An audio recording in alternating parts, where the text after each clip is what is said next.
Bonjour tout le monde, shalom shalom. J'espère que vous allez bien, que vous n'avez pas été, je dirais, pas trop secoué par les divers événements qui se sont passés au début de cette nouvelle année hébraïque 5784. Bon, on n'en est qu'au début. Hein. Quand est-ce que l'année avait commencé? C'était le 16 septembre. Donc on est à peine juste un mois et demi dedans. Et voilà. Vous voyez déjà ce qui est en train de se passer maintenant. La guerre en Ukraine continue. Maintenant, les Ukrainiens, ils utilisent les missiles à attaque MS américains pour faire des frappes en profondeur sur la logistique russe. Et puis à peine il y a 3 semaines, la guerre entre le Hamas et Israël a éclaté, en pleine fête de Simhat Torah, à la fin de la fête de Sukkot. Donc dans les médias, on ne voit que ça. On ne parle que de ça, du matin jusqu'au soir. La guerre. Toujours la guerre. Des manifestations pro-palestiniens un peu partout, et aussi quelques manifestations pro-israéliens. On voit des atrocités, on voit des victimes, et ce sont les civils qui payent le prix lourd. Et en parallèle, derrière tout ça, dans la coulisse, en parfait silence, la campagne de vexation a commencé. J'ai bien dit vexation. Hein, j'espère que vous l'avez compris. Il continue à équiper les gens avec le venin de scorpion. Hein, les sauterelles aux queues de scorpion continuent de mordre les moutons. Alors que, au Parlement européen, les médecins et les victimes, ils avaient déjà signalé 1,7 million, je dis bien 1,7 million d'effets qui ne sont pas bien du tout. Bon, vous l'aurez compris, j'évite de prononcer le mot exact pour éviter les problèmes. Et pourtant, malgré ces signalements, les moutons, eh bien, ils y vont pour se faire équiper. Hein? C'est incroyable quand même. Donc voilà, en fait, je voulais faire cette courte vidéo parce que j'ai vu quelque chose qui m'a vraiment, mais vraiment intrigué dans le livre de Daniel concernant cette guerre en Israël. Donc, je voulais le partager avec vous pour savoir ce que vous en pensez, quel est votre avis. Voilà. Alors, tout d'abord, j'espère que vous avez déjà regardé les dernières nouvelles dans les médias qui dit que, à cause de l'incursion qu'Israël va faire dans Gaza pour détruire le Hamas, la tension monte entre le Hezbollah et Israël. La tension monte aussi entre l'Iran et Israël. Et même la Turquie, la tension monte aussi il y a quelques jours entre la Turquie et Israël.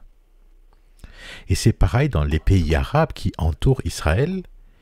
Il y a beaucoup de manifestations de soutien aux Palestiniens. Donc le ton contre l'incursion d'Israël dans Gaza monte dans les pays arabes. Et aussi un peu partout dans le monde, il y a des appels à un cessez-le-feu immédiat. L'ONU aussi, l'ONU a demandé un cessez-le-feu immédiat. Et puis côté russe, ça bouge aussi. Les Russes, qu'est-ce qu'ils ont fait? Ils ont invité le Hamas et l'Iran à Moscou.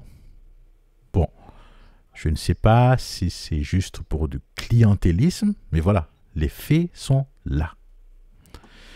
Il faut savoir que le Liban du Hezbollah, la Syrie, l'Iran, la Turquie et la Russie, sur la carte, tous ces pays, ils sont tous situés au nord d'Israël. Ce sont les royaumes du nord par rapport à Israël. Vous me suivez? Bon, je ne vais pas commenter ce qui s'est passé depuis le début de cette guerre. Je ne vais pas commenter le massacre nazi-islamiste que le Hamas a fait. Il y a plein de vidéos qui montrent ces atrocités. Je ne vais pas non plus commenter le bombardement israélien sur Gaza. Tout le monde voit les faits, hein, donc c'est à chacun d'en juger. Mais ce que je veux vous montrer dans cette vidéo, c'est la réaction des Américains. Qu'est-ce qu'ils ont fait les Américains?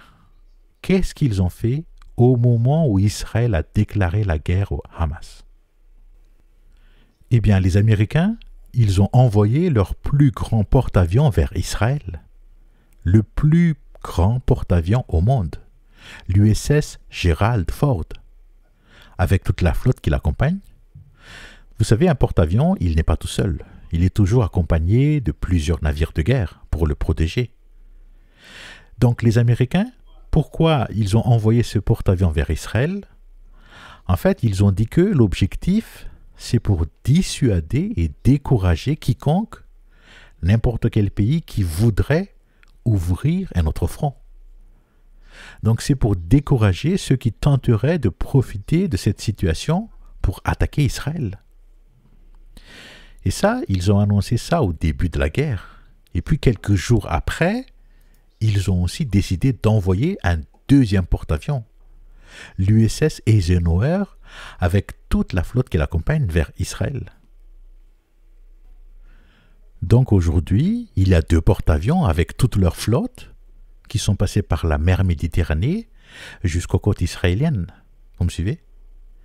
Et la raison de leur présence, c'est pour dissuader et décourager les pays voisins d'Israël et même l'Iran de ne pas profiter de la guerre avec le Hamas pour ouvrir un autre front.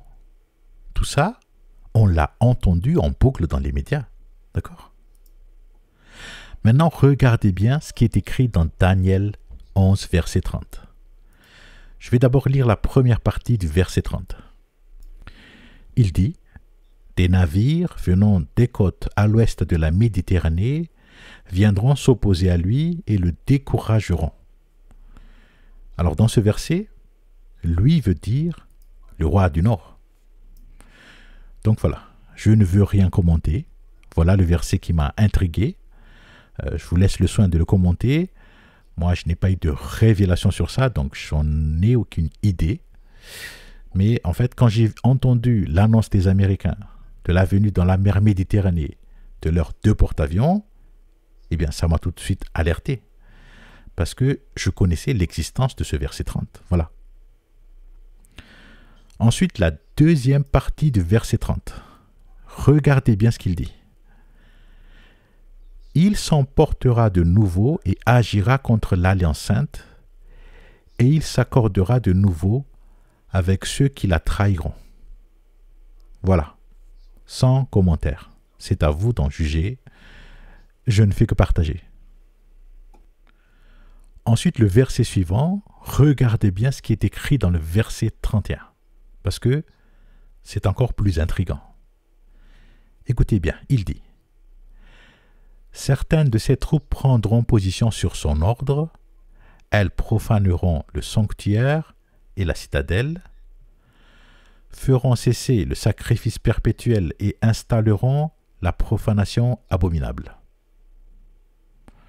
Bon, aujourd'hui, en 2023, il n'y a pas encore de temple juif à Jérusalem, d'accord? Donc la question est-ce qu'il y aura un décalage de quelques années entre le verset 30 et le verset 31 pour que le temple juif puisse être construit entre-temps? Je n'ai pas de réponse à cette question. Hein, je ne sais pas. C'est pour ça que je ne veux rien commenter. Hein. Je n'ai pas eu de révélation sur ce verset 30 et 31, donc je ne peux rien dire. Peut-être que vous en avez eu ou vous allez en avoir très prochainement, donc n'hésitez pas à les partager dans les commentaires. Voilà, que le Créateur vous bénisse, au nom puissant de Yeshua HaMashiach. Amen.